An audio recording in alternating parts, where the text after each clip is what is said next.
Welcome friends. आइए start करते हैं chapter 12 electricity, CBSE class 10 science. आप अपनी स्क्रीन पे ये जो माइंड मैप देख रहे हैं, इसका ऑब्जेक्टिव यही है कि आप जो है पूरे चैप्टर का ओवरव्यू अपने दिमाग में बैठा लें।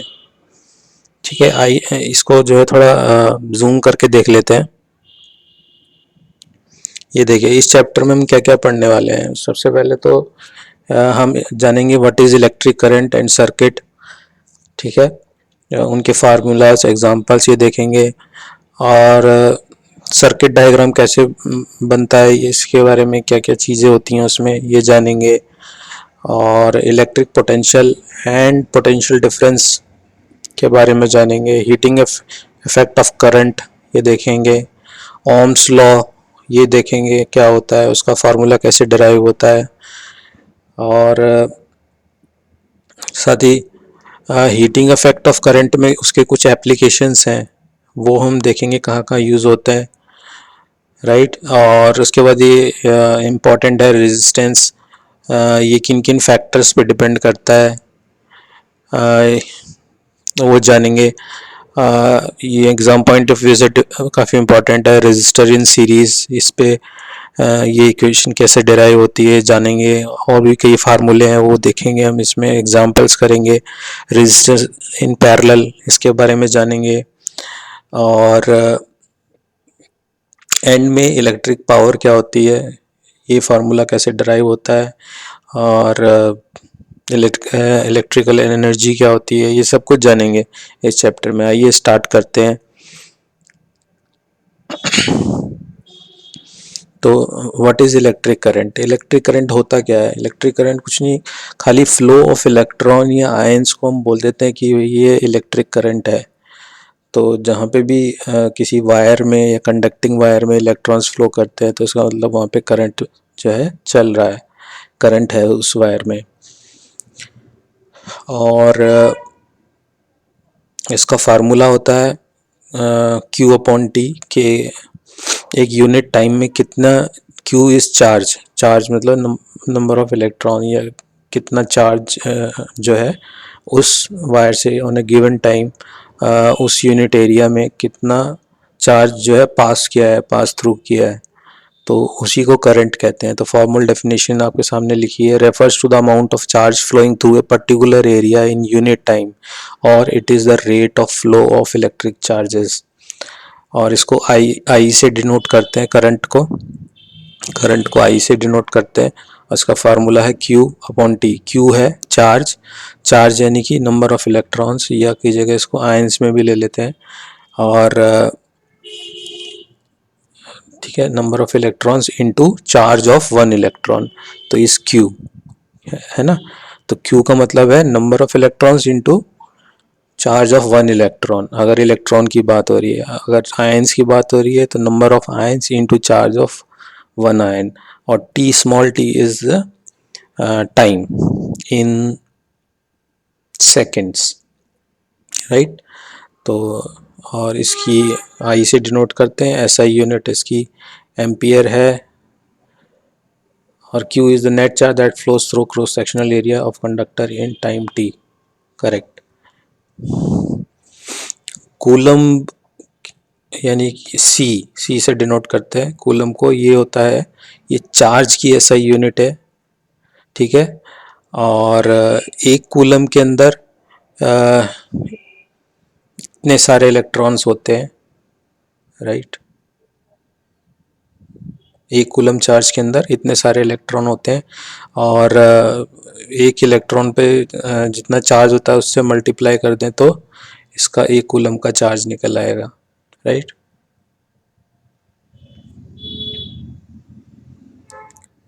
एम्पियर।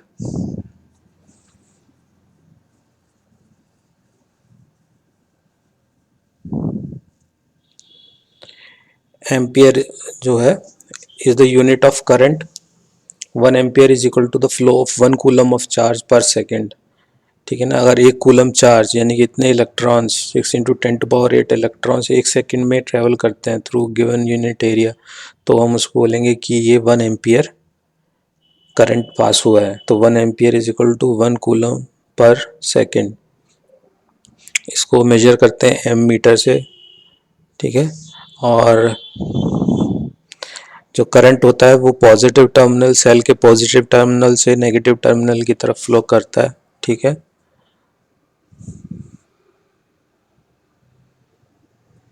आगे बढ़ते हैं। सर्किट क्या होता है? Circuit is a continuous and close path of electric current is called an electric circuit, ठीक है ना। तो सर्किट में क्या होता है, आप सेल बैटरी कुछ भी लगा सकते हैं और वो कनेक्टेड होती है किसी बल्ब से या रजिस्टर से, और एक स्विच होता है उसमें, राइट है। और जब वो क्लोज लूप में होता है तो उसको बोल देते हैं सर्किट। स्विच ऑन और स्विच ऑफ कर सकते हैं इसमें। ये देखिए, ये सेल है। सेल, यहाँ से पॉजिटिव से नेगेटिव की तरफ करंट फ्लो होगा, यानी कि इधर करंट इधर को जाएगा, ये इधर को ट्रेवल करेगा करंट। और ये एक सर्किट है, इलेक्ट्रिक सर्किट है, क्लोज्ड है क्योंकि ये डॉट दिखा रहा है कि ये स्विच है, और ये जो है क्लोज्ड स्विच है, यानी कि यहाँ पे ये करंट जाएगा इधर की तरफ। और ये रजिस्टर से पास होते हैं। इसमें हम इस रजिस्टर के अक्रॉस वोल्टेज अगर नापनी हो तो हम वोल्ट मीटर लगा सकते हैं, V4 वोल्ट मीटर है, राइट। और इसी तरह से ये इस रजिस्टर के सीरीज़ में हमने ये एम मीटर लगाया है, ये करंट नापने के लिए होता है कि, ठीक है ना, कि यहाँ पे कितना करंट फ्लो हो रहा है। आगे बढ़ते हैं। एक एग्जांपल है इसका, इसको करने की कोशिश करते हैं। एक current of 0.5 ampere is drawn by A filament of an electric bulb for 10 minutes. Find the amount of electric charge that flows through the circuit, ठीक है। तो हमें क्या क्या दिया हुआ है, हमें आई दिया हुआ है, आई दिया हुआ है हमें 0.5 एम्पियर, और टाइम दिया हुआ है हमें 10 मिनट्स है, यानी कि 10 इंटू 60 600 सेकेंड्स।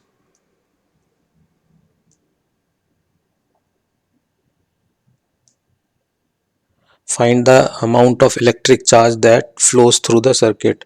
तो करंट होता है I इज इक्वल टू होता है Q अपॉन T। तो Q होता है चार्ज, कितना होता है, चार्ज हो जाएगा आपका IT, I into T, I into T, I into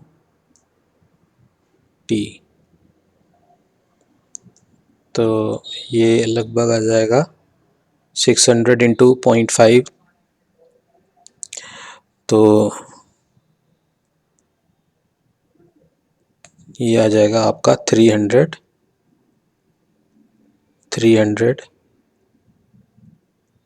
coulomb, ये चार्ज आ जाएगा। चलिए एक बार वेरीफाई कर लेते हैं आंसर। फॉर्मल तरीका इस तरह से एग्जाम में आता है। तो 1 coulomb charge per second is equal to 1 ampere. Bulb takes current इतना इन 10 मिनट्स, दैट इज इतने seconds. Charge is Q is equal to IT and it is 300 coulomb, ठीक है। आगे बढ़ते हैं। होप आपको समझ में आ रहा होगा।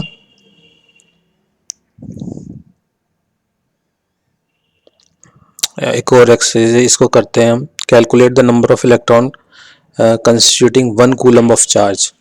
तो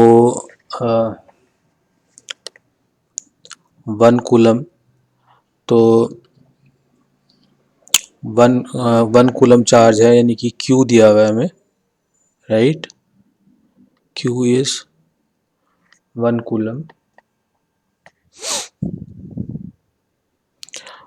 ठीक है ना। और मान लीजिए इसमें n इलेक्ट्रॉन्स हैं, तो जो चार्ज होगा टोटल वो होगा कितना, n इलेक्ट्रॉन्स है मान लीजिए एक कूलम में, और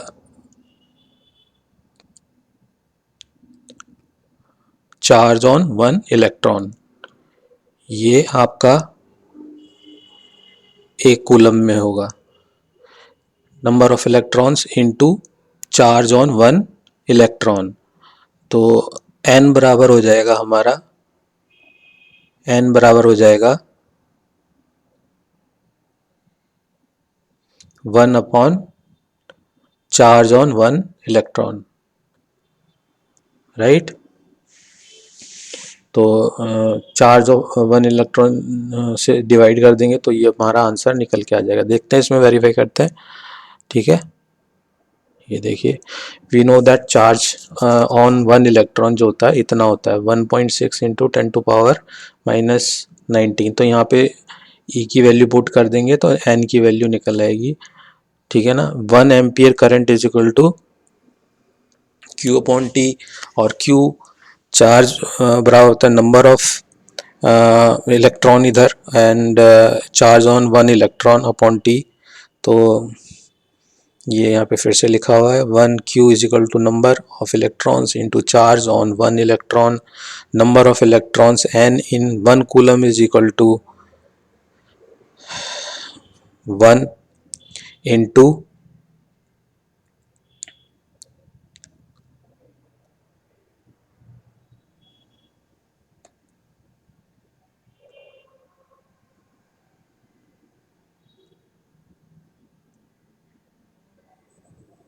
T।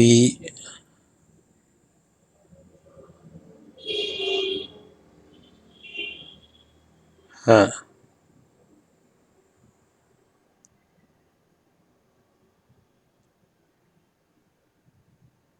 तो ये इसको डिवाइड किया है तो ये आंसर आता है आपका 6 इंटू 10⁻18 नंबर ऑफ इलेक्ट्रॉन्स होते हैं एक कूलम चार्ज के अंदर, राइट।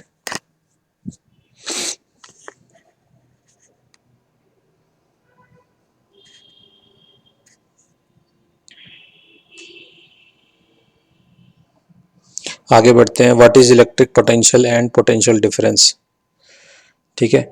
अब हमने ये तो जान लिया है कि फ्लो ऑफ इलेक्ट्रॉन्स जो होता है वो दैट इज करंट, है ना, उसको हम करंट कहते हैं जब भी इलेक्ट्रॉन जो है मूव करते हैं।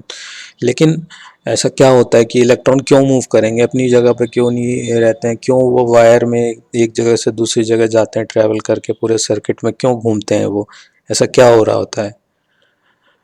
तो हमें ध्यान देना चाहिए कि जब भी सर्किट में होता है तो एक सेल लगी होती है, और सेल या बैटरी लगी होती है, और वो क्या काम करती है, वो एक पोटेंशियल डिफरेंस क्रिएट करती है अक्रॉस द सर्किट, जिसकी वजह से जो है इलेक्ट्रॉन जो है मूव करना स्टार्ट करते हैं। और पोटेंशियल डिफरेंस कैसे क्रिएट करती है, वो चार्जेस को जो है इकट्ठा करना स्टार्ट करती है। पहले जब हम उसको चार्ज करते हैं तो वो सारा चार्ज जो है एक तरफ इकट्ठा कर लेती है, जिससे कि क्या होता है, पोटेंशियल डिफरेंस क्रिएट होता है। यानी कि जैसे हमने पता है कि अगर हमें जैसे पानी को मूव कराना है ना, तो एक दो टैंकर लेते हैं, एक में एक टैंकर फुल भरा हुआ है, एक आधा भरा हुआ है, और दोनों को हम पाइप से कनेक्ट कर दें तो पानी जो है ज़्यादा भरे हुए टैंकर से स्टार्ट होगा और आधी भरे हुए टैंकर की तरफ मूव करना स्टार्ट कर देगा। यानी कि हायर लेवल से लोअर लेवल की तरफ जैसे पानी मूव करता है, तो उसी तरह से चार्ज है, यानी कि इलेक्ट्रॉन्स इस केस में। तो इलेक्ट्रॉन्स जो है आपके सेल में एक एंड पे ज़्यादा है, एक एंड पे नहीं है, लेकिन जैसे हम सर्किट पे उसको कनेक्ट करते हैं तो वो जहाँ पे इलेक्ट्रॉन्स की कमी है तो वो उधर की तरफ मूव करना स्टार्ट कर देंगे। तो पॉजिटिव टर्मिनल से चार्ज जो है जो करंट जो है स्टार्ट होता है, नेगेटिव तरफ जाता है, जबकि इलेक्ट्रॉन्स जो होते हैं वो नेगेटिव टू पॉजिटिव की साइड मूव करते हैं। तो अब जब ये इलेक्ट्रॉन मूव करेंगे तो वो फिर जो है किसी रेजिस्टर या बल्ब के थ्रू जो है पास पास होंगे, और वहाँ पे जो है हीट प्रोड्यूस होगी, और वो इस हीट से फिलामेंट जो होता है वो ग्लो करता है तो बल्ब जलता है, और वापस से वो इलेक्ट्रॉन आ जाते हैं। तो इलेक्ट्रॉन्स कहीं जाते नहीं है, खाली मूव करते रहते हैं, आते रहते हैं, इस तरह से चलता रहता है। जो एनर्जी है वो जो होता है हीट की और लाइट की फॉर्म में लॉस हो जाती है। तो अब इसको एक बार गो थ्रू कर लेते हैं। तो फॉर्मली हम बोलते हैं कि the work done in bringing a unit positive charge from infinity to a point, ठीक है ना, ए यूनिट पॉजिटिव चार्ज, एक तो है वर्क डन। तो पोटेंशियल, इलेक्ट्रिक पोटेंशियल क्या होता है, वर्क डन के बराबर होता है, कितना काम करना पड़ता है इन ब्रिंगिंग ए यूनिट, जैसे सेल को चार्ज करने के लिए हमें इलेक्ट्रॉन्स को इकट्ठा करना पड़ता है, उसको कितना काम करना होता है, वो काम जो है सारा एक जगह जुड़ा रहता है, कहीं वेस्ट नहीं हुआ है। और वो जब सर्किट ऑन होता है तो वो जो काम किया था वो इस्तेमाल होना स्टार्ट हो जाता है, तो वो एनर्जी स्टार्ट हो जाती है इस्तेमाल होनी, तो वर्क डन को हम एनर्जी भी बोलते हैं, ठीक है ना। तो जो work done in bringing a unit positive charge from infinity to a point in an electric field is called electric potential।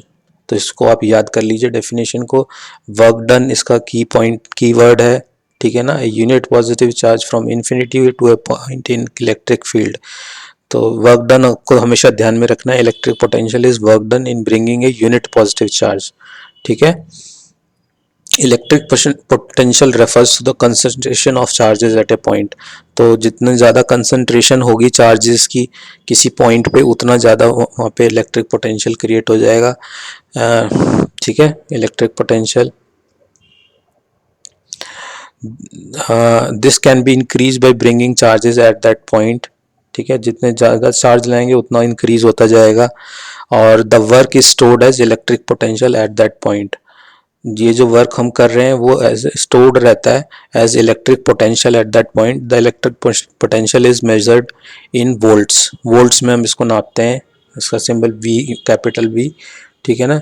और 1 वोल्ट को अगर डिफाइन करना हो तो 1 joule of work done in bringing a unit positive charge of 1 coulomb, ठीक है ना, 1 joule of work in bringing unit positive charge of 1 coulomb from infinity to that point, तो हम कहेंगे कि इसने पोटेंशियल 1 वोल्ट का जनरेट कर लिया है, ठीक है। और ये डायग्राम में दिखाया हुआ है कैसे इलेक्ट्रिक करंट जो होता है पॉजिटिव टर्मिनल से इधर की तरफ जाता है और फ्लो ऑफ इलेक्ट्रॉन जो होता है नेगेटिव टू पॉजिटिव होता है। और हाँ जी,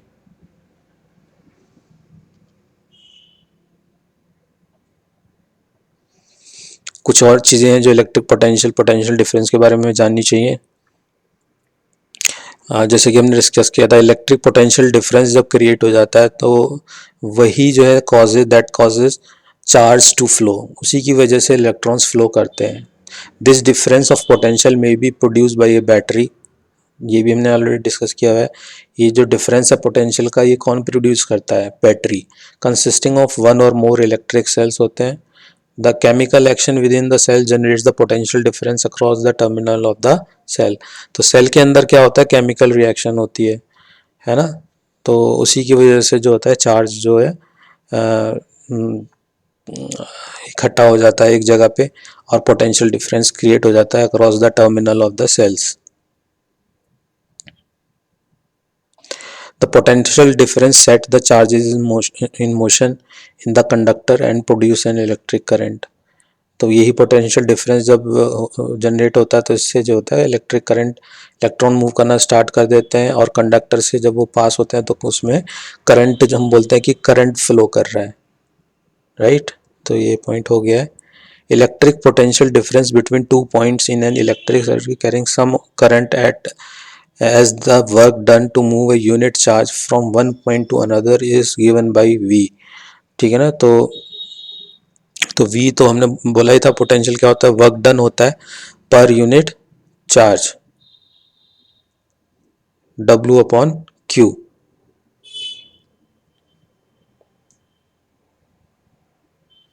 ठीक है। 1 वोल्ट SI यूनिट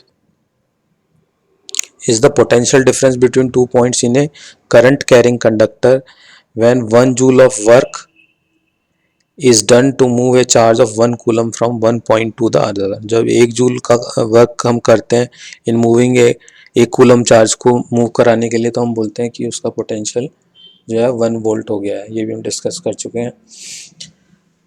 आगे बढ़ते एग्जाम्पल से करेंगे तो कुछ और समझ में आएंगी चीज़ें। How much energy is given to each coulomb of charge passing through 6 volt battery. तो यहाँ पे जो है Q दिया हुआ है आपका 1 वोल्ट और बैटरी का वोल्टेज है 6 वोल्ट है। चार्ज दिया हुआ है 1 कूलम, राइट, 1C, और ये है 6 वोल्ट। अभी पूछ रहा how much energy is given to each coulomb, ठीक है ना। तो of charge passing through 6 volt battery, energy इसने पूछी है, तो एनर्जी तो आपकी कितनी होगी बताइए।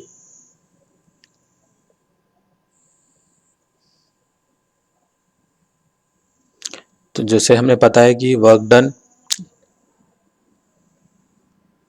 V बराबर होता है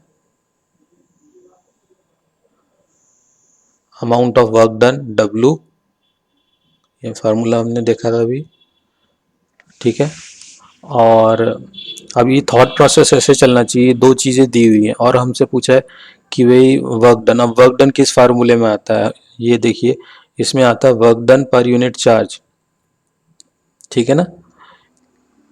अब यहाँ से हमें पता है इस फार्मूले में V भी आता है, Q भी आता है, W भी आता है, तो यहाँ से W निकल आएगा, तो W बराबर हो जाएगा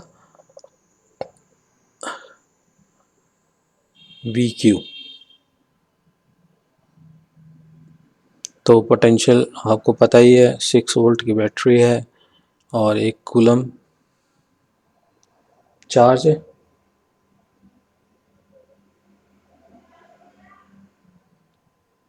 तो 1 कूलम में कितना चार्ज होता है बताइए। 1 पॉइंट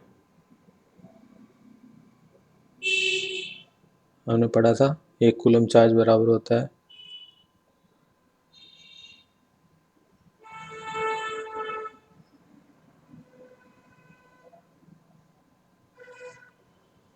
देखते इसका आंसर वेरीफाई करते हैं। हाँ, तो ये हो जाएगा आपका 1 कूलम चार्ज है, तो ये हो गया 6 जूल। तो एग्ज़ाम में आता है तो इस तरह से लिखेंगे हम, गिवन पोटेंशियल 6 वोल्ट है, चार्ज 1 कूलम है और V बराबर होता है work done per unit charge, और तो वर्क डन बराबर हो गया 6 जूल, ठीक है आंसर। आगे बढ़ते हैं। ये कुछ सिंबल्स हैं जो हमें याद रखने हैं। इलेक्ट्रिक सेल को इस तरह से डिनोट करते हैं सर्किट के अंदर, बैटरी हो तो ऐसे डिनोट करते हैं, ठीक है। ये प्लग की है, प्लग की स्विच क्लोज जब होता है तो ऐसे होता है, ठीक है ना, जब ओपन होता है तो ऐसे होता है। वायर जॉइंट ऐसे ही, वायर क्लोजिंग विदाउट जॉइनिंग ऐसे है। इलेक्ट्रिक बल्ब को इस तरह से दिखाते हैं। ये हो गया आपका रजिस्टर, रेजिस्टेंस को ऐसे दिखाते हैं। वेरिएबल रेजिस्टेंस और रियोस्टेट को इस तरह से दिखाते हैं। एम मीटर को ऐसे दिखाते हैं, वोल्ट मीटर को ऐसे दिखाते हैं और फ्यूज़ को कुछ इस तरह से दिखाते हैं। आगे बढ़ते हैं।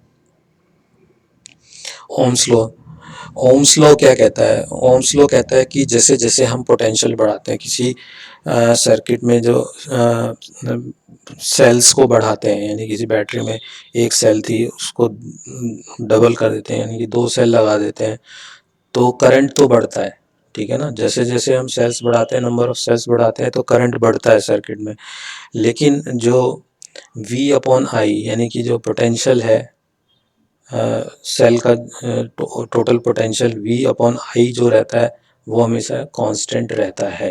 तो कांस्टेंट रहता है तभी ये जो ग्राफ है ये एक स्ट्रेट लाइन बिल्कुल यहाँ से जा रही है, ये ठीक है ना, ये जा रही है स्ट्रेट लाइन, ठीक है ना। तो ये डिनोट करता है कि पोटेंशियल V अपॉन आई का जो रेशियो है वो कांस्टेंट रहता है और उसी को हम बोल देते हैं रेजिस्टेंस, ठीक है। तो जाहिर सी बात है अगर हम पोटेंशियल बढ़ाएंगे यानी कि नंबर ऑफ सेल्स इंक्रीज करेंगे तो उतना ही ज़्यादा करंट फ्लो होगा, क्योंकि नंबर ऑफ सेल्स बढ़ाने से क्या होगा, इलेक्ट्रॉन्स का कंसंट्रेशन भी बढ़ता जाएगा और उतने ज़्यादा इलेक्ट्रॉन फ्लो होंगे, और जितने ज़्यादा इलेक्ट्रॉन फ्लो होंगे उतना ज़्यादा करंट फ्लो होगा। लेकिन जो पोटेंशियल हम जिस रेशियो में बढ़ाते हैं पोटेंशियल, तो उसी रेशियो में करंट भी बढ़ता रहता है। तो V अपॉन आई हमेशा कांस्टेंट रहता है, इंक्रीज तो करता रहता है लेकिन कांस्टेंट रहेगा पोटेंशियल और करंट का जो रिलेशन है। तो ये R यहाँ पे इसको बोलते हैं रेजिस्टेंस, और इसीलिए हम बोलते हैं कि V बराबर होता है I इंटू R। तो यहाँ पे ये दिखाया है potential is directly proportional to current, ठीक है ना। और V अपॉन आई जो होता है ये आपका कांस्टेंट रहता है, इसको हम R बोलते हैं। और V अपॉन, तो इसको दूसरे तरीके से हम बोल सकते हैं V is equal to I R. ये आप ये फार्मूला याद रखिए, V is equal to I R, Ohm's law. इसको पढ़ लेते हैं एक बार। The potential difference V across the ends of given metallic wire in an electric circuit is directly proportional to the current flowing through it, ठीक है ना। Provided its temperature remains the same, बस एक ही कंडीशन है कि temperature जो है वो सेम रहना चाहिए वायर का। चलिए आगे बढ़ते हैं।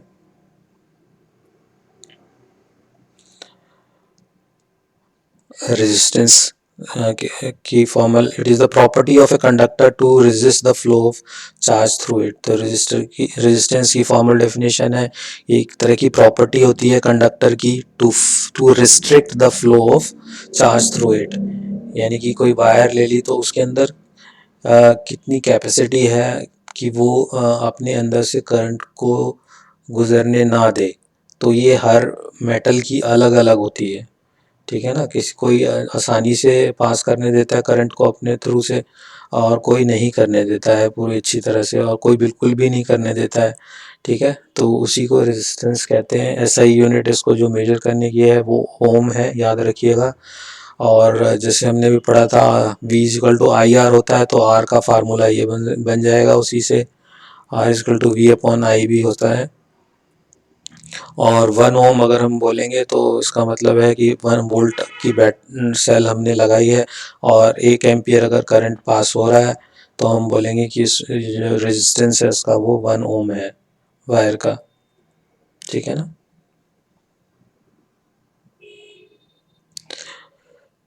ये जानते हैं कि फैक्टर्स अफेक्टिंग रेजिस्टेंस, ठीक है। क्या क्या फैक्टर्स अफेक्ट करते हैं रेजिस्टेंस को, तीन चीज़ें अफेक्ट करती हैं रेजिस्टेंस को। एक तो वायर की लेंथ, जिसके वो डायरेक्टली प्रोपोर्शनल होता है। वायर की लेंथ बढ़ेगी तो रेजिस्टेंस बढ़ेगा, वायर की लेंथ घटेगी तो रेजिस्टेंस घटेगा।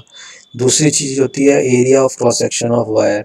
अगर वायर जितना मोटा होता जाएगा तो रेजिस्टेंस उतना कम होता चला जाएगा, वायर जितना पतला होता चला जाएगा रेजिस्टेंस उतना बढ़ता चला जाएगा, ठीक है ना। और तीसरी चीज़ होती है रेजिस्टिविटी। रेजिस्टिविटी जो मटेरियल है उसका नेचर, यानी उसकी एक प्रॉपर्टी है, ठीक है। रेजिस्टिविटी हर मेटल की या कंडक्टर की अलग अलग होती है। तो जिसकी जितनी ज़्यादा रेजिस्टिविटी होगी करंट उतना वहाँ से कम पास होगा। तो उसको रेजिस्टिविटी को रो से हम डिनोट करते हैं, ठीक है ना। तो रेजिस्टिविटी की डेफिनेशन ये है, refers to the resistance of a conducting material having unit area of cross section and unit length. It is measured in ohm metre, ठीक है ना। ओम मीटर में हम इसको नापते हैं, और इसका फार्मूला होता है ये R directly proportional to L upon A। और जो ये प्रोपोर्शनलिटी का साइन हटाते हैं तो यहाँ पे ये रो लग जाता है, रो L अपॉन A। तो ये जो रो है ये आपकी रेजिस्टिविटी है, और ये इसकी यूनिट क्या है, ये L मीटर होता है, ये मीटर स्क्वायर है नीचे, है ना। तो ये आपका हो जाएगा ओम मीटर, राइट।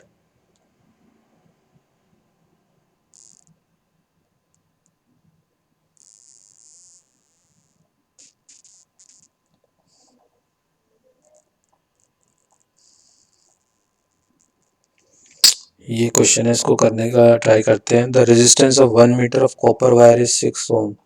तो यहाँ पे क्या है कि ये सबसे पहले तो हम देख लेते हैं क्या क्या गिवन है। लेंथ आपकी है 1 मीटर और उसका जो रेजिस्टेंस है वो दिया हुआ है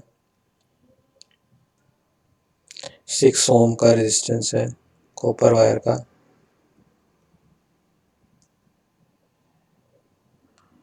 calculate the resistance of its length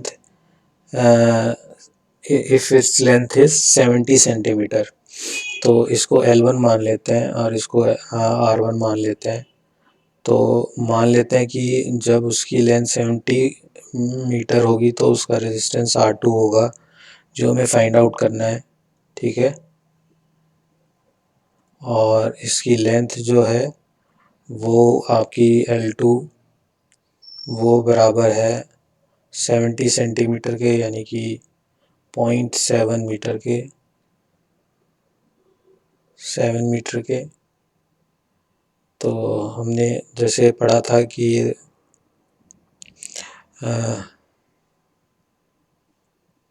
जो R1/R2 होता है वो बराबर होता है, अगर बाकी चीज़ें सेम है, ठीक है ना, इसमें कॉपर वायर है तो सेम वायर है, खाली लेंथ का डिफरेंस है तो डायरेक्टली प्रोपोर्शनल होता है। तो L1/L2 ये फार्मूला यहाँ पे लग जाएगा और इसमें वैल्यू पुट करके आप आंसर निकाल सकते हैं। R2 की वैल्यू आपको निकालनी है, ठीक है। तो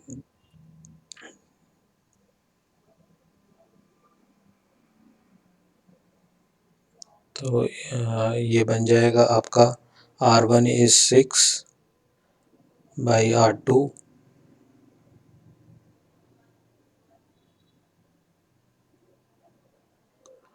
और ये हो जाएगा 1/0.7 है, यानी कि 10/7 हो जाएगा।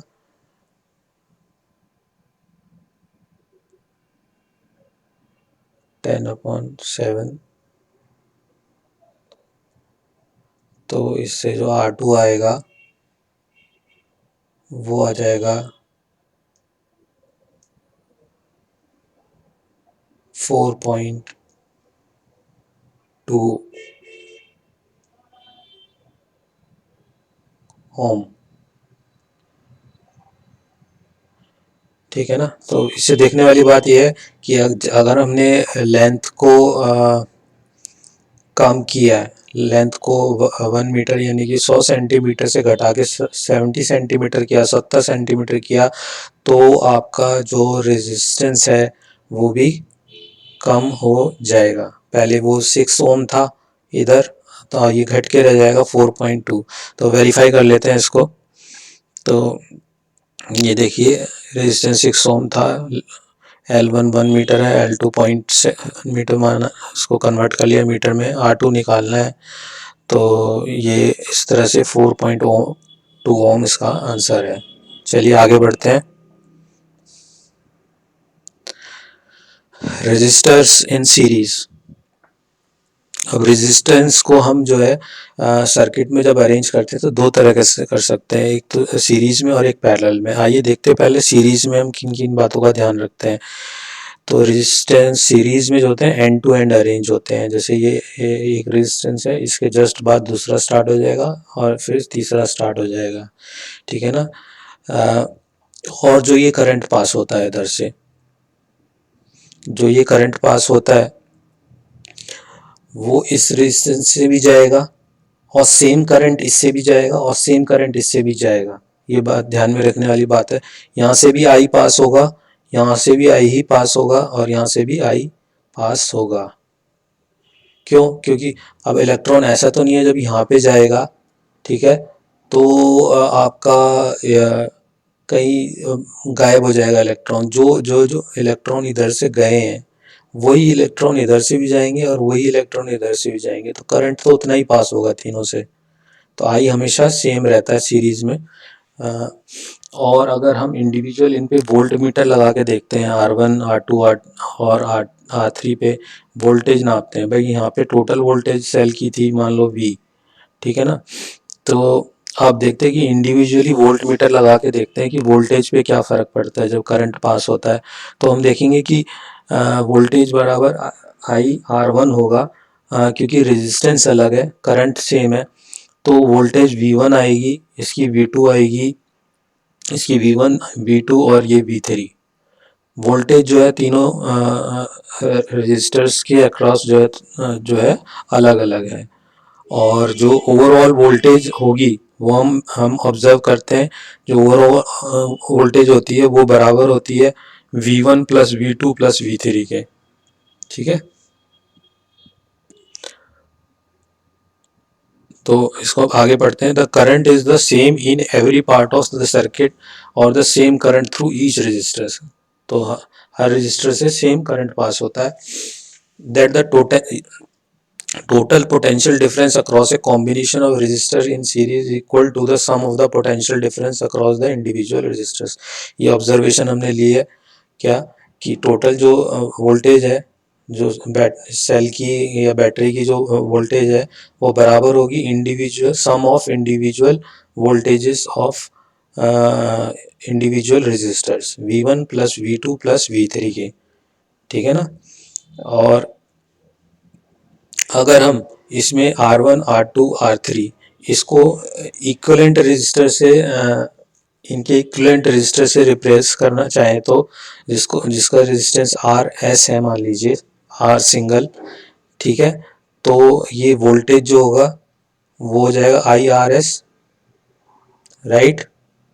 थोड़ी देर के लिए मान लेते हैं कि मान लो हम नहीं चाहते कि 3 रेजिस्टेंस है, लेकिन हम चाहते हैं कि इन तीनों के इक्विवेलेंट केवल एक ही रेजिस्टेंस हम इस सर्किट में लगा दें, तो उसको मान रहे हैं हम IRS, ठीक है। तो IRS से अगर पास करेंगे जिसका रेजिस्टेंस जो है कुछ होगा, तो और करंट तो I पास हो ही रहा है उससे, और वोल्टेज जो है टोटल उस पर V है, ठीक है।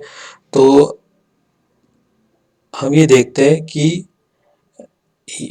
ये V जो है ये तो हो गया IRS, और क्योंकि ये सम होता है V1 V2 V3 के, तो V1 बराबर होता है IR1 और V2 बराबर होता है IR2 और ये होता है IR3।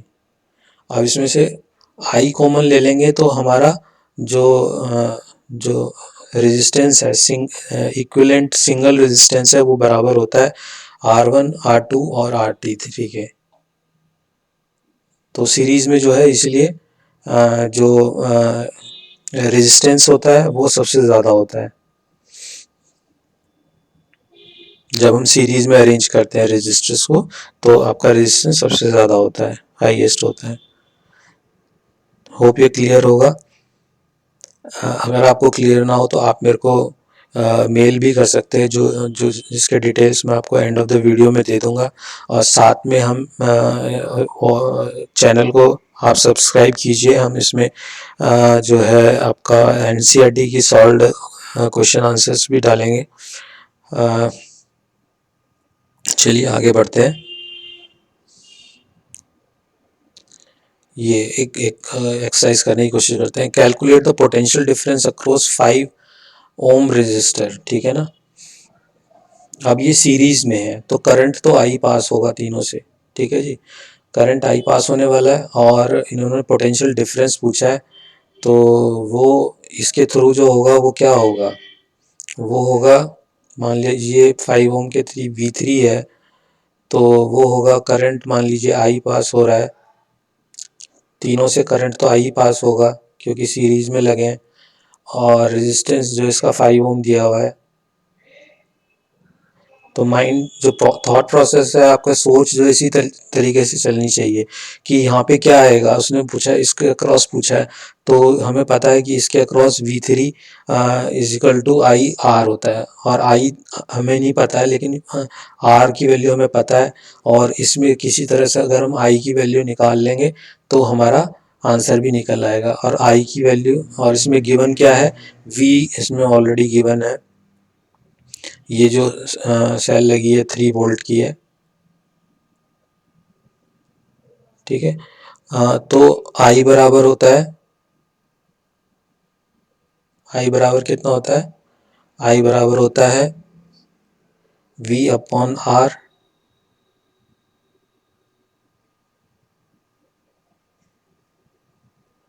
और इसको दूसरे शब्दों में हम कहें तो V तो यहाँ पे 3 है, 3 वोल्ट की बैटरी लगी है, और जो टोटल रेजिस्टेंस है ये हमारा सम ऑफ इंडिविजुअल रेजिस्टेंस होता है, रजिस्टर होता है। तो ये हो जाएगा 4 3 7 और 5 12। तो ये मतलब यहाँ पे फार्मूले के टाइप से लिखें तो यहाँ पे R1 प्लस R2 है ना जी, ऐसे।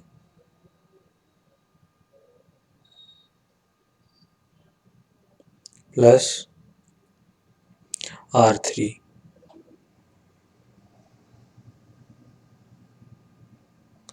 तो ये करंट हो जाएगा अब हमारा 3/12,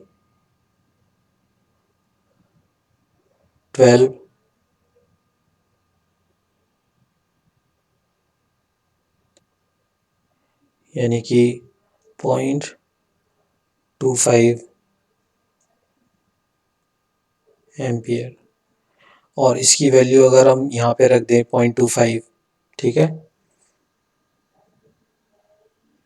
तो V3 कितनी आ जाएगी आपकी, V3 आ जाएगी 1.25 वोल्ट। ठीक है, आइए देखते वेरीफाई करते हैं इस आंसर को। तो ये तो गिवन है, रेजिस्टेंस 5 ओम है इसका, जिसके अक्रॉस हमें निकालना है पोटेंशियल डिफरेंस। इसको V3 मान लिया है, ठीक है ना।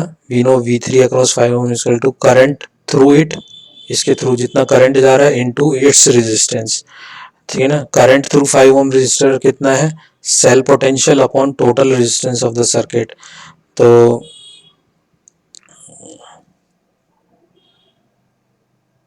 तो सेल पोटेंशियल आपका 3 है और total resistance R1 R2 R3 का सम है, तो ये 0.25A आया है। और इसको V3 में पुट कर दिया है, तो V3 होता है total current passing through it 5 ohm resistance, और इसका ये R3 का रेजिस्टेंस है, तो ये हो जाएगा आपका 1.25 volt is the correct answer. ठीक है हमारा, चलिए आगे बढ़ते हैं। रेजिस्टर्स इन पैरेलल, तो ये दूसरा तरीका है रेजिस्टर्स को अरेंज करने का पैरेलल में।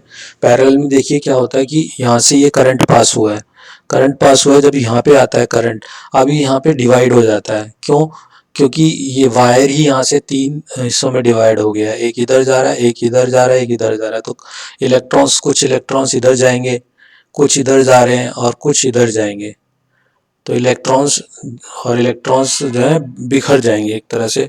और जब इलेक्ट्रॉन्स यहाँ पे करंट जो है, मान लीजिए इधर I1 पास, अगर ये R1 है, ये R2 है, ठीक है, ये R3 है, तो यहाँ पे करंट जो है I1 पास होगा, यहाँ पे करंट I2 पास हो रहा है, I2, और ये I3, ठीक है। अब जो है वोल्ट मीटर अगर हम यहाँ पे लगा के देखते हैं X और Y के एंड पे, तो ये टोटल बैटरी का वोल्टेज भी है हमारा। और अगर वोल्ट मीटर को हम इंडिविजुअल रजिस्टर पे लगाते हैं, यानी कि इधर और इधर लगाते हैं, तो हमारा जो V1 होगा वो क्या होगा, तो आप सरप्राइज होंगे, जो V1 होगा वो बराबर ही होगा V के, ठीक है ना। तो ऐसा क्यों होता है, ऐसा इसलिए होता है कि अगर देखिए यहाँ पे रेजिस्टेंस ये थोड़ा कम है R1, और ये R2 ज़्यादा है, और R3 सबसे ज़्यादा है, तो R1 सबसे कम रेजिस्टेंस है, तो करंट इधर ज़्यादा पास होगा। तो V बराबर होता है I1 इंटू R1, तो उसमें करंट ज़्यादा पास होगा और रेजिस्टेंस भले ही चाहे उसका कम हो। तो I1 और R1 जो बराबर होगा वो होगा I2 इंटू R2 बराबर होगा I3 इंटू R3। तो वोल्टेज जो होती है पैरेलल में वो ईच रेजिस्टर पे सेम रहती है, ठीक है ना। और सीरीज में हमने देखा था करंट जो होता है हर रजिस्टर से सेम जाता है, लेकिन यहाँ पे हर रजिस्टर पे वोल्टेज सेम रहती है और जो है करंट जो है वो डिवाइड हो जाता है, ठीक है। तो इसको और डिटेल में जानते हैं, पढ़ते हैं। It is observe that the total current I is equal to the sum of separate currents. और जो ये टोटल जो करंट आई था ये भी हमने ऑब्जर्व किया, ये बराबर होता है I1 plus I2 plus I3 के। ये जो है हमने ऑब्जर्व किया कि टोटल करंट जो होता है, क्योंकि वही करंट है वही तो डिस्ट्रीब्यूट हुआ है तीनों में, तो तीनों का सम मिलके ही ये वाला आई बनेगा, ठीक है। Let R be the equivalent resistance of the parallel resistors by, ठीक है ना। आर को उन्होंने एक इक्विवेलेंट रेजिस्टर यानी कि इन तीनों को रेजिस्टर को हटा के अगर हम एक रेजिस्टर लगाना चाहें तो बाई ओम्स लॉ क्या आएगा, उससे जो करंट पास होगा वो होगा टोटल वोल्टेज, तो V है और उसका रेजिस्टेंस मान लिया है R, तो ये होगा, ठीक है। और I1 जो है हमने देखा है वो बराबर है V, वोल्टेज सेम रहती है R1 V अपन R2 I2, I3 बराबर V अपन R3। तो अब V अपन R जो है वो किसके बराबर होगा, जो I हमने बोला था I बराबर V अपॉन R है वो I1 के बराबर यानी V अपॉन R1 के बराबर plus V upon R2 plus V upon R3 के बराबर। और इधर से V कॉमन आ जाएगा तो हमें ये इक्वेशन मिलेगी। तो पैरेलल में जो है आपका ये फार्मूला आपको याद रखना है कि जो इक्विवेलेंट रेजिस्टेंस होता है पैरेलल में वो होता है 1 upon R is equal to 1 upon R1 plus 1 upon R2 plus 1 upon R3, ठीक है जी। आगे बढ़ते हैं, ये क्वेश्चन ले लेते हैं। Calculate the current through each register, total current in the circuit and total resistance of the circuit. Current through each register हमें पता करना है, ठीक है ना। तो आई बराबर होता है हमारा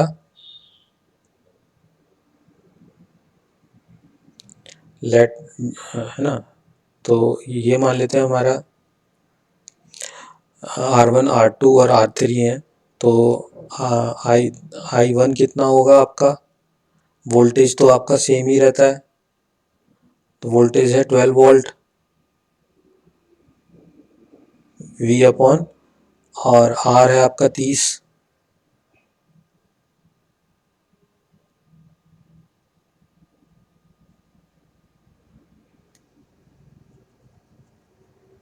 तो ये हो जाएगा 2/5 यानी कि 0.4 एम्पियर। इससे तो 0.4 एम्पियर जाएगा। सिमिलरली इससे कितना जाएगा ये आप निकाल लेंगे और इससे कितना जाएगा ये भी निकल आएगा, ठीक है ना। कोई प्रॉब्लम नहीं है यहाँ तक। Total current of the circuit कैसे निकलेगा, जब I1 I2 I3 निकाल लेंगे तो टोटल करंट होता है I1 plus I2 plus I3 parallel में, तो वो भी निकल आएगा।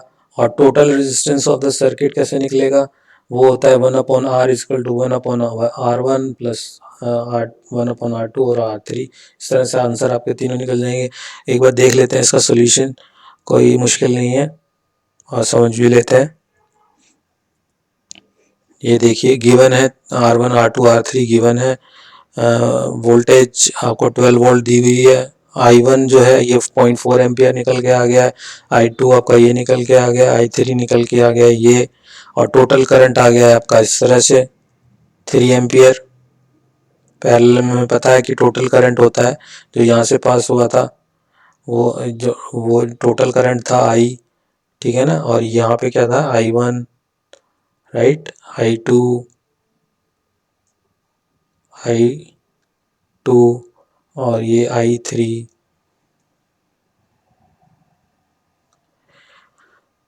तो टोटल करंट इस तरह से तीनों का सम होता है, वो निकल के आ जाएगा। टोटल रेजिस्टेंस हमें पता है 1/R, ये फार्मूला लगा दिया हमने, ये इस तरह से किया, एलसीएम लिया और ये हमारा रेजिस्टेंस आ गया, ये 3 ओम हमारा आंसर आ गया।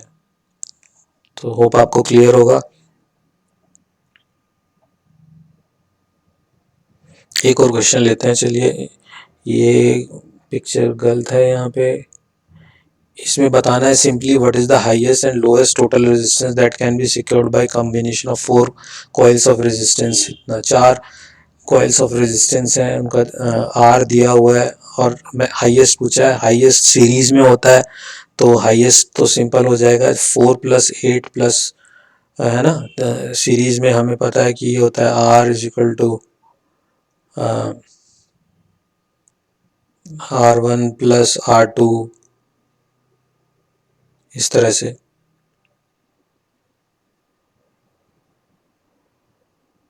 प्लस ये डॉट डॉट में कर रहा हूँ, तो 4 + 8 12 12 24 और 24 48 ओम हो जाएगा सीरीज में। और जो लोएस्ट होता है वो हमें पता है कि पैरेलल में होता है, तो उसमें 1/R वाला फार्मूला लग जाएगा। तो ये आसान है, देख लेते हैं इसका सॉल्यूशन। ये देखिए सीरीज में आपने देख लिया है, जो हाईएस्ट बनता है वो सीरीज में बनता है और इन चारों का सम के बराबर 48 ओम आया है।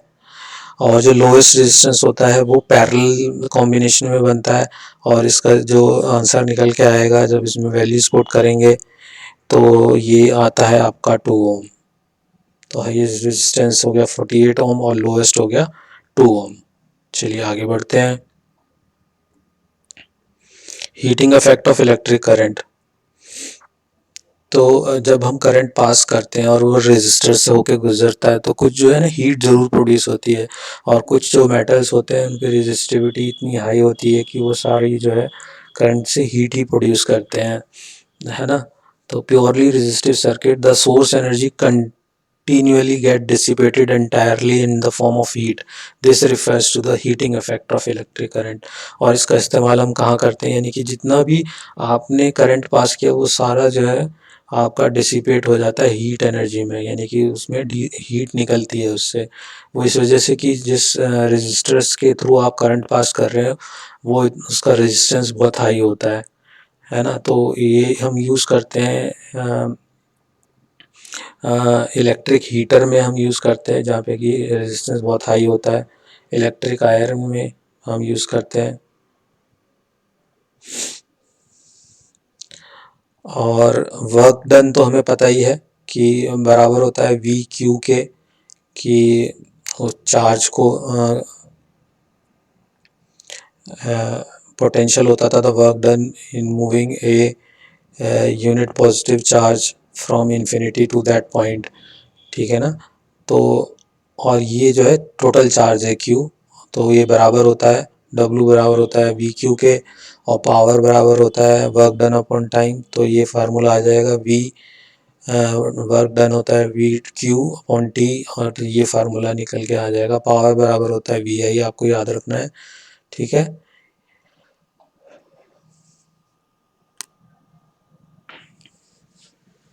तो ये फार्मूले आपको याद होने चाहिए, तीनों फार्मूले एक साथ ही ड्राइव हो जाएंगे। हीट प्रोड्यूस अब कैसे निकालेंगे, हीट प्रोड्यूस में हमने कुछ नहीं किया, वी जो है हीट प्रोड्यूस होता है वर्क डन के ही बराबर, और वो होता है पावर इनटू टाइम, ठीक है ना। तो वर्क डन के बराबर ही होता है हीट प्रोड्यूस, उसको H से डिनोट करते हैं, तो पावर इनटू टाइम ये होता है। तो पावर इनटू टाइम, पावर आपका VI है और इसके साथ T का मल्टीप्लाई कर देंगे तो हीट प्रोड्यूस आ जाएगी आपकी HIT।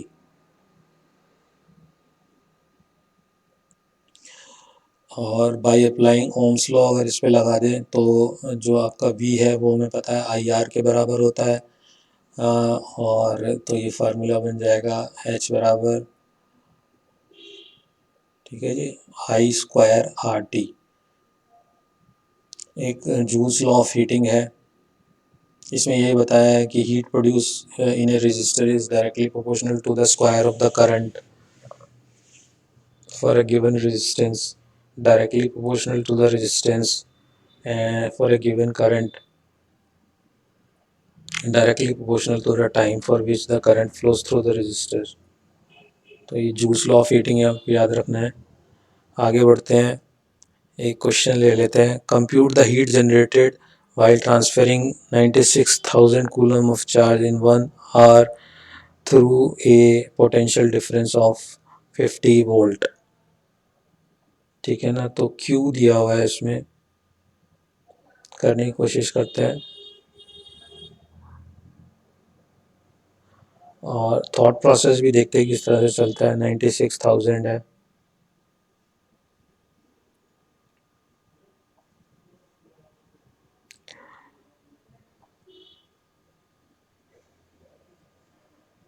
टाइम दिया हुआ है 1 आवर है।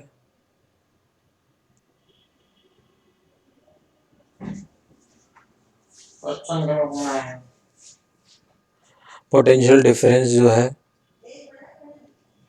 पोटेंशियल डिफरेंस है 50 वोल्ट है।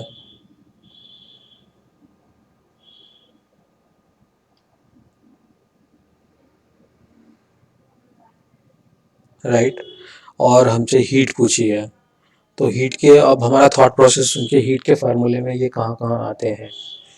ठीक है ना, तो हीट के जितने फार्मूले पढ़े हैं हमने, उसमें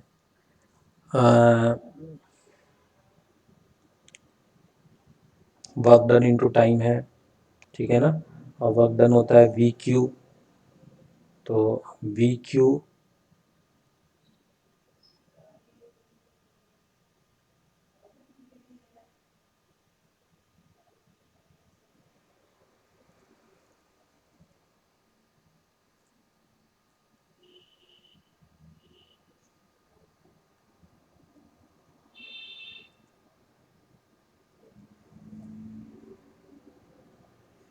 एक तो हाँ,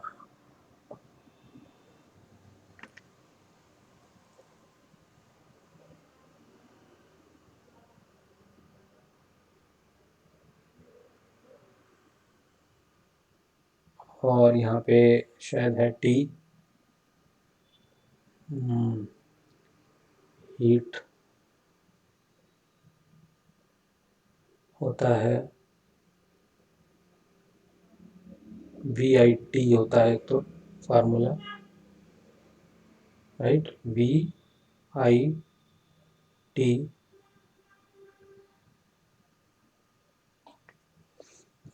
पावर होता है वी आई, है ना, टाइम से इसको मल्टीप्लाई कर देंगे, स्मॉल टी है ये।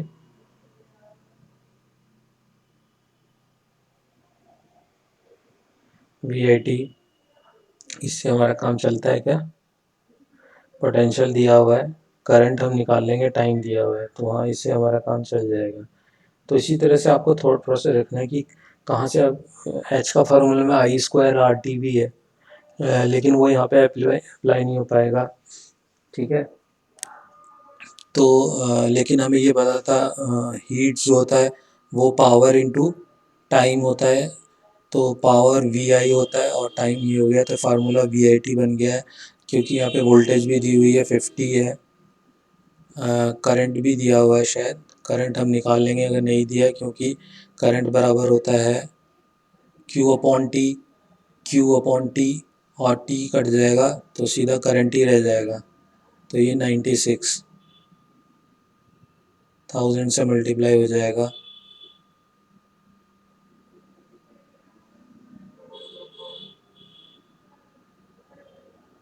ठीक है, तो इतने ये जूल जो है हमारा आंसर आएगा इसका। तो देखते हैं, इसको वेरीफाई कर लेते हैं। क्यू हमें दिया हुआ है, वी भी दिया हुआ है, टाइम दिया हुआ है, we know I is Q upon T, इसने निकाल लिया है इतना एम्पियर। और हाँ ये देखिए formula H is equal to V I T लग गया है। पोटेंशियल दिया हुआ है, अगर हम आई ना निकालें तो भी हमारा काम चल जाएगा, क्योंकि आई जब निकालते हैं तो क्यू अपॉन टी होता है और टी से टी कट जाएगा तो वी क्यू हो जाएगा इफेक्टिवली। तो यहाँ पे भी हम देखें तो ये आ जाएगा वी आई और ये टी दोबारा किया, ये जो है इधर डिवाइड हो रहा था, यहाँ मल्टीप्लाई होता है, कट गया है। ठीक है, तो इसको अगर हम करके भी देख लें तो ये हो गया 348, तो आंसर तो सेम ही आने वाला है। और ये 3 0 है, तो ये हो जाएगा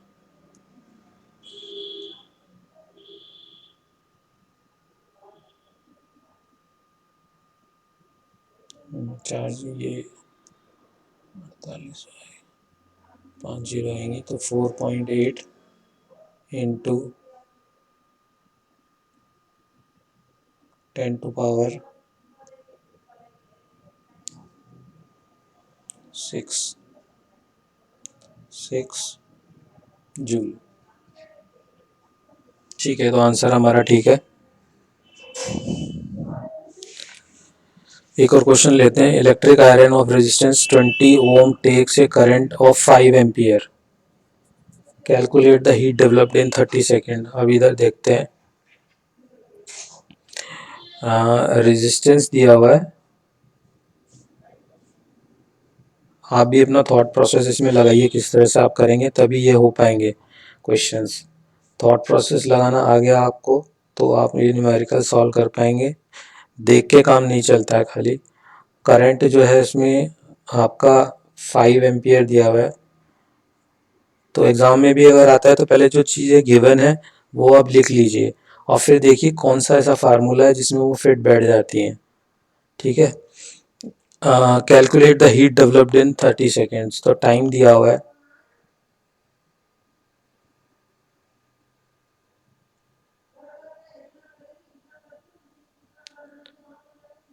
30 सेकेंड्स। तो हीट का फार्मूला हमने एक तो अभी देखा था, QIT था, और एक होता है I²RT। तो यहाँ पे ये वाला फार्मूला, ये I भी दिया है, R भी दिया है और T भी दिया है, तो H इज इक्वल टू हमें पता ही है, होता है I²RT स्क्वायर, I का स्क्वायर R इंटू टी। बस इसमें सिंपली वैल्यू रखनी है आपको और आंसर निकल आएगा, और वो आएगा जूल में। देखते हैं, वेरीफाई करते हैं। ये देखिए रेजिस्टेंस दिया हुआ है, करंट दिया हुआ है, टाइम दिया हुआ है, जूल्स लॉ के हिसाब से ये लिखेंगे वी नो। तो एग्जाम में भी जो फॉर्मली देना है आंसर, तभी मार्क्स मिलते हैं। गिवन लिखना है पहले, ठीक है ना, वी नो लिखना है, फार्मूला लिखना है, उसमें वैल्यूज पुट करनी है और फिर जो है आंसर निकालना है आपको, और यूनिट ढंग से लिखनी है आंसर के बाद, जूल में आएगी आपकी एनर्जी की, है ना। और चलिए आगे बढ़ते हैं। Practical application of heating effect of current कहाँ कहाँ यूज़ होता है ये, एक तो हमें पता है ये इलेक्ट्रिक बल्ब में यूज़ होता है। तो वो जो बल्ब जो होता है strong metal with high melting point, जिसका मेल्टिंग पॉइंट काफ़ी हाई हो, जैसे कि टंगस्टन, ठीक है ना, इसका मेल्टिंग पॉइंट बहुत हाई होता है, तो इसको हम बल्ब के फिलामेंट में यूज़ करते हैं। और जो बल्ब जो होता है इसको केमिकली इनएक्टिव नाइट्रोजन गैस और आर्गन गैसेस से फिल किया जाता है, ताकि फिलामेंट की लाइफ जो है और बढ़ सके। और ज़्यादातर जो जो पावर होती है वो एज ए हीट रेडिएट होती है बल्ब में, और कुछ ही स्मॉल पार्ट जो है उसका जो है लाइट जो है उससे रेडिएट होती है। तो इलेक्ट्रिक बल्ब में इसका एप्लीकेशन है हीटिंग इफेक्ट ऑफ करंट का, और एक है फ्यूज़ में जो इलेक्ट्रिक सर्किट में हम यूज़ करते हैं। तो अगर एक सडनली अगर इलेक्ट्रिक करंट काफ़ी हाई हो जाए सर्किट के अंदर, तो आपके अप्लायंस जो है वो डैमेज हो सकते हैं। तो उनको बचाने के लिए जो है एक अप्रोप्रिएट मेल्टिंग पॉइंट का हम वायर उसमें फिट कर देते हैं उससे पहले सीरीज़ में ही। और जब करंट अगर उससे ज़्यादा हो जाएगा, एक लिमिट से ज़्यादा, तो वो वायर मेल्ट हो जाएगा और सर्किट आपका ब्रेक हो जाएगा, जिससे कि आपके अप्लायंस जो है वो सेफ रहेंगे। It is made of wire of metal और एलॉय, मेटल या एलॉय की वायर से बने होते हैं वो वायर, जैसे एल्यूमिनियम, कॉपर वगैरह यूज़ करते हैं। ठीक है, और अप्रोप्रिएट उनका मेल्टिंग पॉइंट होता है। तो ऐसा मेल्टिंग पॉइंट होना चाहिए कि वो करंट को झेल सके। ऐसा ना हो थोड़ा सा ही करंट गया और वो मेल्ट हो गया बार बार, तो आपको दिक्कत होगी। तो अप्रोप्रिएट मेल्टिंग पॉइंट का वायर जो है आप उसमें लगाइए, उतना मोटा हो, ठीक है। तो इसके लिए फ्यूज़ आते हैं बने बनाए। इफ़ द करंट, उसमें लिखा रहता है कितने एम्पियर तक करंट जो है ये बेयर कर लेंगे, सहन कर लेंगे। अगर करंट उससे ज़्यादा होगा तो टेम्परेचर जो है फ्यूज़ का वो बढ़ेगा और वो जो है मेल्ट होके ब्रेक हो जाएगा सर्किट और आपके अप्लायंस बच जाएंगे। चलिए आगे बढ़ते हैं। इलेक्ट्रिक पावर ये लास्ट टॉपिक है इस चैप्टर का। इसमें the rate of doing work, जिस तेज़ी से हम काम करते हैं उसको इलेक्ट्रिक पावर कहते हैं। और दूसरे शब्दों में कह सकते हैं rate of consumption of energy. Energy को जितनी तेज़ी से हम कंज्यूम करते हैं उसको पावर भी बोलते हैं। और पावर बराबर वर्क अपॉन टाइम होता है। और वर्क जो होता है हमने पता था कि बराबर होता है वी क्यू के। वी होता है पोटेंशियल और ये होता है जितना चार्ज उसको मूव कर रहा है, वर्क करना है जितने चार्ज पे, और उसको टाइम से डिवाइड कर देंगे तो ये फार्मूला निकल के क्यू अपॉन टी जो होता है वो आई के बराबर होता है। तो ये पावर होता है वी आई, और इसमें हम वी की वैल्यू रख देंगे तो ओम्स लॉ से, तो ये आई स्क्वायर आर भी बन जाता है। और आई में फिर से वी अपॉन आर की वैल्यू रख देंगे तो ये वी स्क्वायर अपॉन आर भी बन जाता है। तो ये पावर के सारे फार्मूले आपको याद होने चाहिए। एसआई यूनिट जो होती है पावर की वॉट होती है, ठीक है। It is 1 watt is equal to the power consumed by device that carries 1 ampere of current when operated at a potential difference of 1 volt। 1 ampere current और 1 वोल्ट को अगर वो डिवाइस झेल रहा है, ठीक है, तो इसका मतलब उसकी पावर जो है वो 1 वाट है। The unit of electrical energy is watt hour. और एनर्जी क्योंकि होती है पावर इनटू टाइम, तो उसकी जो इलेक्ट्रिकल एनर्जी की यूनिट होती है वो एनर्जी होती है, लिख देता हूँ, एनर्जी बराबर होती है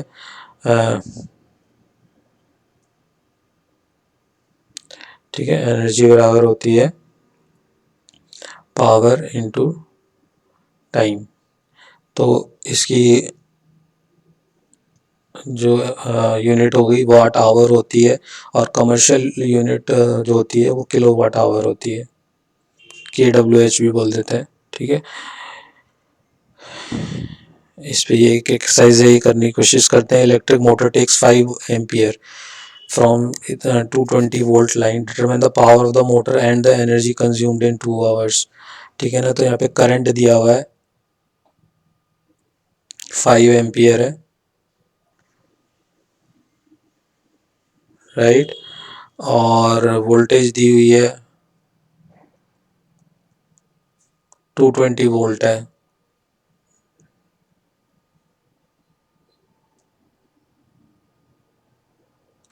और टाइम भी दिया हुआ है 2 आवर है।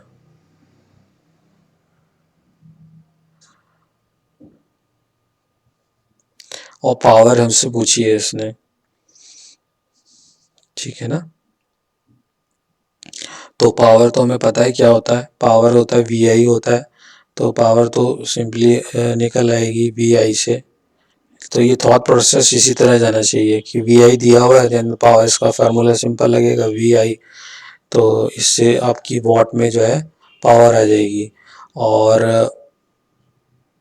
एनर्जी कंज्यूम्ड इन 2 आवर, और एनर्जी जो होती है वो बराबर होती है पावर इनटू टाइम। तो जो पावर निकल आएगी उसको टाइम से यानी कि 2 आवर से डिवाइड कर मल्टीप्लाई कर देंगे तो एनर्जी आ जाएगी आपकी वाट आवर में। तो देखते हैं इसका सोल्यूशन फॉर्मल। ये गिवन है करंट 5 एम्पियर, वोल्टेज गिवन है, टाइम दिया हुआ है, एनर्जी होता है पावर इनटू टाइम, राइट। और पी बराबर पावर बराबर होता है वी आई। तो वी आई से हमारा 1100 वाट निकल आया है।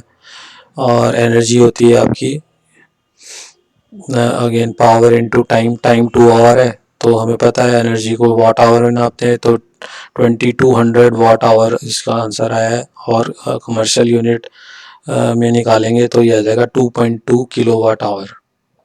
तो ये सही है हमारा आंसर। आगे बढ़ते हैं।